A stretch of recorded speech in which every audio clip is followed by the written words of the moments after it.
Okay, we gotta talk about this. After 3 years of waiting, Blackpink finally dropped their mini album Deadline in February. And honestly, it wasn't a comeback, it was a crime scene. We were promised the queens of K pop returning to their throne. But what we got was leaked track list, AI heavily visuals, and a producer credit that has the entire industry questioning the girl's ethics. Is this a masterpiece or is it just a contractual obligation gone wrong? Let us look at the evidence. Audio Jungle. Audio Jungle. Exhibit A. The biggest charge against this album is the production. When the credits leaked for Me and My and Champion, the internet went silent. Why? Because Dr. Luke was listed as a primary producer. For those who don't know, this is the same producer who was in a decade long legal battle with Kesha. For a group that brands itself on female empowerment and the girls, aligned with him in a massive contradiction. The jury, the fans are split. Some say the girls have no choice in who YG hires. But at their level of fame, people are asking, how did nobody say no? It's a stain on their legacy that no amount of channel can wash off. The low effort visuals. Now let's judge the aesthetics. YG usually spends millions on sets, but Deadline felt budget. The music video for Go relied so heavily on AI generated backgrounds and studio sets that it felt like a tech demo, not a Blackpink video. And don't get me started on the rollout. No individual member in teasers, the no countdown lives, the album cover was literally mocked for looking like a draft sketch. It's giving, we want your money, but we don't want to work for it. When you have members like Jennie and Lisa winning the Met Gala and set to perform at the 2026 World Cup, how is this actual music thing that feels cheap? Contractual obligation. Here's my verdict. Deadline sold 1.4 million copies on day one. So commercially, they are fine. But artistically, this feels like a filler album. With rumors of members moving their solo careers to their own labels. It feels like Deadline was just YG's way of drying the group's name one last time. It's a mess of mismanagement that treated the world's biggest group like a rookie group from a basement industry. Now let's judge the title track of the album Deadline. On the surface, it's a typical Teddy produced banger with a hardstyle twist. But listen closer. It's formulaic. It's how you like that but with zero soul. And can we talk about the video? YG credited AI tools 8 times. Like 8 times for the world's biggest girl group? That's not futuristic, that's lazy. The song was built for a 15-second TikTok loop and not for history books. Now we get into the controversial stuff. Champion and Me and My. Sonically, they are the best songs on the album. Champion is a stadium stomper that's literally built for Lisa's 2026 World Cup performance. It's got that winning energy. But here's the rhyme. Dr. Luke aligning the queens of empowerment with the producer who has much legal baggage is a massive oversight. How did this pass the board? It makes the girl power lyrics in Champion feel like a PR skip. F-Boy and Jump.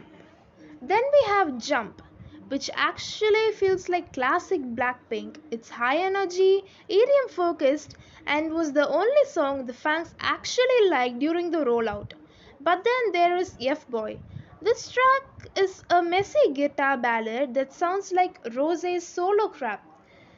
The lyrics are all over the place, and yes, the Tete name drop is just bland fan baiting for the shippers. The real problem here is the disconnect. You can tell the members are disengaged. Jenny and Lisa didn't even reshare the teasers on their personal accounts. It feels like they recorded this in separate room and just to finish their contracts so they can go back to their own labels and work. So, what could have been better? So, according to me, I think that the album is not worth for 3 years of wait. Being the biggest girl group in the world and releasing a mini album and also releasing the song Jump just before the start of your world tour is worthless and disrespectful towards your fans. So I think Blackpink should have focused more on releasing a full length album rather than wasting their time on preparing for the world tour pre-hand. So it would have been better if Blackpink released the full length album first and then started their world tour. It would have been a fresh start and a new era of Blackpink. And the next problem I want to address is that I've been a Blink for years. And I've been fan of Blackpink for their soulful music and the emotions they have in their songs. And especially the Korean verses they have in their song is a top notch.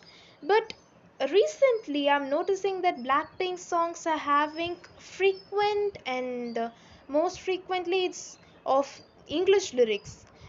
Like, I'm not telling that they should not have English in their songs.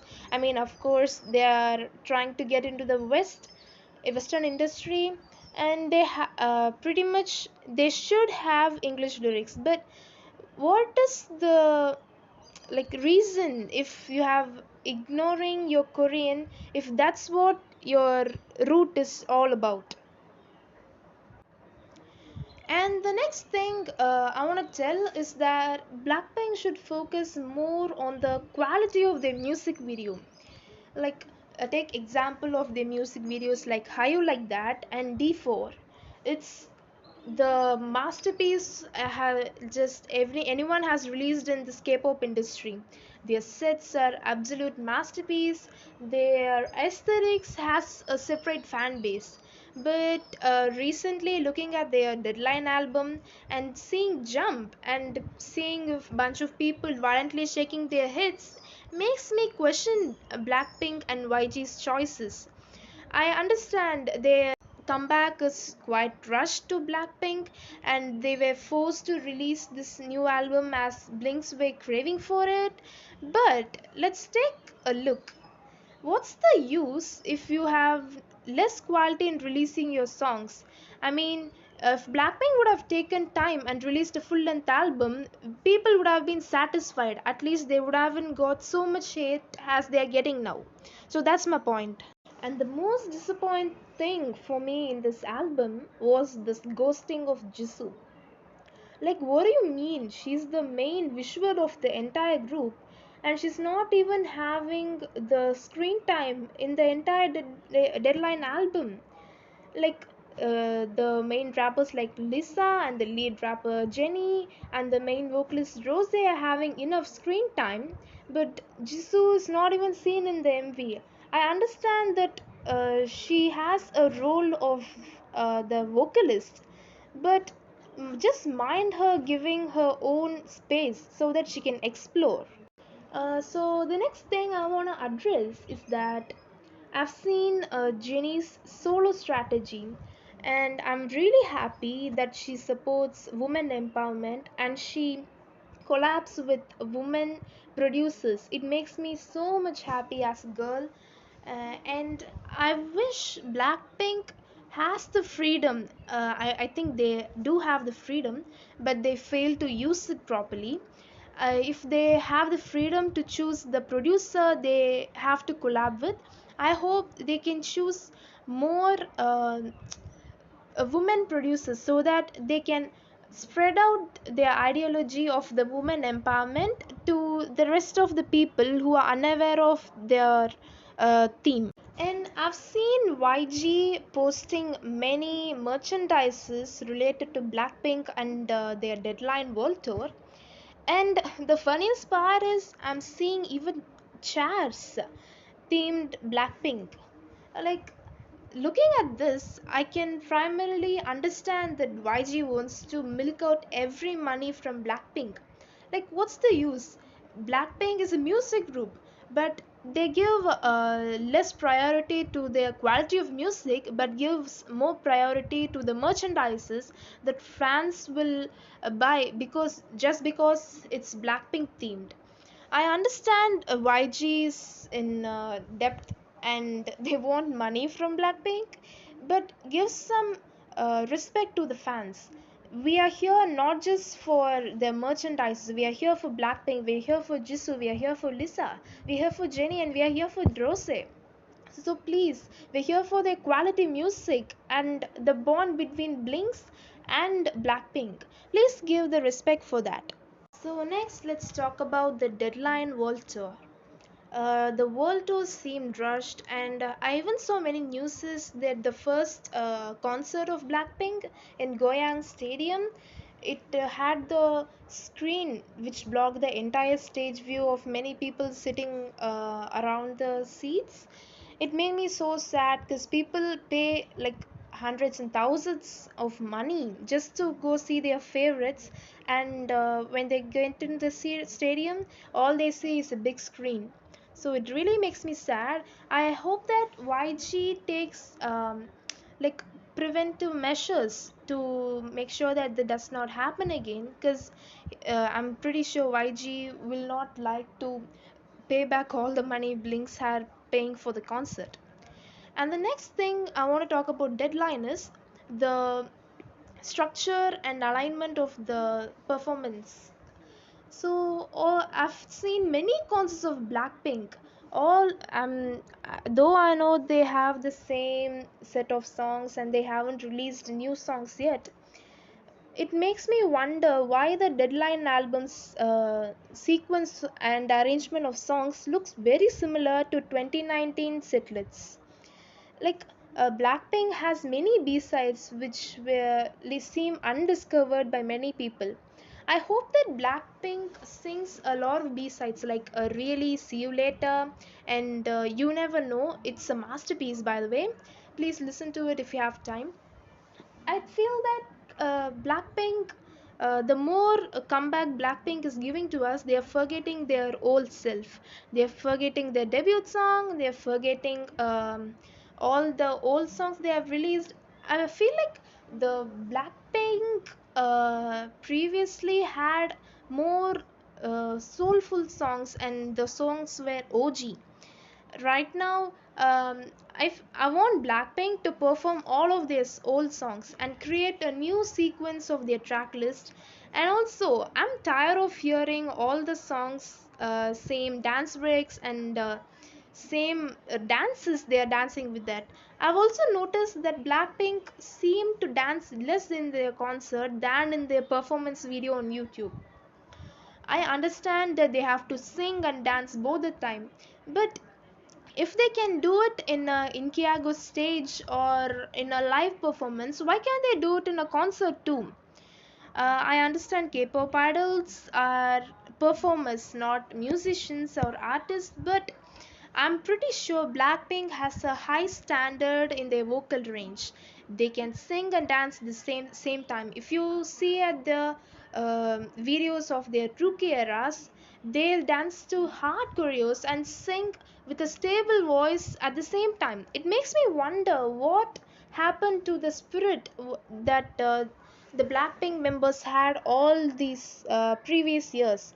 Is it because they have achieved this level of fame and they do not want to give much more than what they had given earlier, or I'm not sure what's happening with Blackpink right now. And for people who are saying that the girls are busy, please don't disturb them. They're busy with their album works, they don't have time to perform in the Countdown Live or in Kiago stages. Here's my take. Like, if you see, let's not go too back, let's go to the Bond Pink era. Like, I saw the Inkiago performances of Shutdown Pink Venom and the live performance of Shutdown in Paris. Like, if you really wanted to focus on your group's comeback, you could. Lisa, Jenny, Rose, and Jisoo could, but they didn't choose to do that because I feel like YG just got to know that we blinks, we just take whatever in the name of Blackpink, and even if he releases an album that sounds like an 80s music, we people are here to consume it all and eat all the leftover crumbs. And we gotta talk about Teddy, one of the best and OG producer of Blackpink. I actually like his music productions and his unique taste on music producing he has for Blackpink. All the music produced by Teddy, like How You Like That, Lovesick Girls, were all bangers. So I wonder, when YG has the choice to make Teddy as the producer for Blackpink, why did he choose someone else, a pop producer? Like, I don't understand when the formula YG has for Blackpink, like just release a music and go on hiatus for 2 to 3 years and then come back and then give a mini album to your fans so that they can eat up all the crumbs. I understand, but if you're going to work out with that formula, then why did you just leave your OG music producer for Blackpink and bring out a producer out of the blue? This is one of the most important downfall of the Deadline album, according to me. And I want to talk about Me and My Girls song. At first, when I heard it, I was like, am I on the wrong Deadline album playlist? Because it didn't even sound like Blackpink.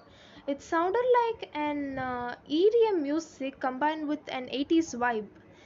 Actually, according to me, as being a Blink for years, all I see Blackpink as a girl group which produces bold and fresh vibe music. All these years have stand them, but suddenly seeing them shift their music theme and going into EDM music was not in my big. And seeing Lisa get so much time in Me and My Girls song made me question. I just saw this funny comment in the video. It just said that Me and My Girls was a song from Lisa Solo, and Champion was song from Jisoo, and Jump was from Jenny, and F Boy was from Rose. It actually made me understand that Blinks are actually trying to get what's happening within Blackpink. Previously, like at past, we blinks never knew what happened with Blackpink. They just release like a mini album and just go on a hiatus for 1 to 2 years, and we never know what happens all those 2 years. Now since Blackpink members have started their solo careers, it has become transparent for us blinks to know that Blackpink girls are more focused on their solo kingdoms rather than their group's image. It's starting to fall apart. Like, guys, come on. All these four girls, it's not even a large member group, just four girls in a group. They have ruled the world once. Like, when you say Blackpink, you could have the goosebumps all over you, and people love their songs. Like, from children to elders, everyone loved their songs. They had the soul in the music, they had the spirit to prove themselves and prove the world whom they are. But right now, you understand, the girls are not into it. They just want uh, I feel like they just want Blackpink to be alive, as it's the brand which got them this much fame. If this brand falls apart, the entire K-pop industry is gonna break down. I just feel like YG is using Blackpink girls more for their money and for the like the name, the brand Blackpink, more than what he want use them as their trainee era. And I just want to give you an example. When you heard the news of Blackpink's disband after the release of Deadline, I saw many news that all the shareholders and stakeholders of YG started to back off. That really says everything, it explains everything. People are not here for YG. People are not here for his company and his name. They're here for Blackpink. Blackpink are the money makers of YG. For the past 8 years, they are the money makers of YG. I still see Blackpink getting ignored by YG for a past 2 years. Just when YG started forming his next girl group of 4 member named Next Monsters, I understand YG still wants to debut more girl groups and boy groups because he wants to expand his territory. But when YG does not understand that Blackpink is their primary source for everything, like for money, for fame, and for fans, he's gonna regret everything. He's gonna regret all the uh, betrayal he has done for Blackpink's fans as Blinks, and also the betrayal he has done to Blackpink all these years. Like, imagine being in K-pop industry for 8 years, but you haven't even released enough songs. Blackpink has released only 32 songs, by the way, all these 8 years. If YG hadn't left Blackpink to be on hiatus after releasing a mini album for 2 to 3 years, this wouldn't have happened. If YG successfully treated Blackpink just as BTS is there now, and Baby Monster and all other K-pop group is there now, this wouldn't have happened. This shows how much YG is actually treating Blackpink. He's objectifying Blackpink just as a brand name, and he doesn't want anything else to be happened within the girls. So guys, this is my opinion. So what do you think about it? If you have any other thoughts opposing me, okay, come to the comments, let's fight. Okay guys, see you in the next one. Bye.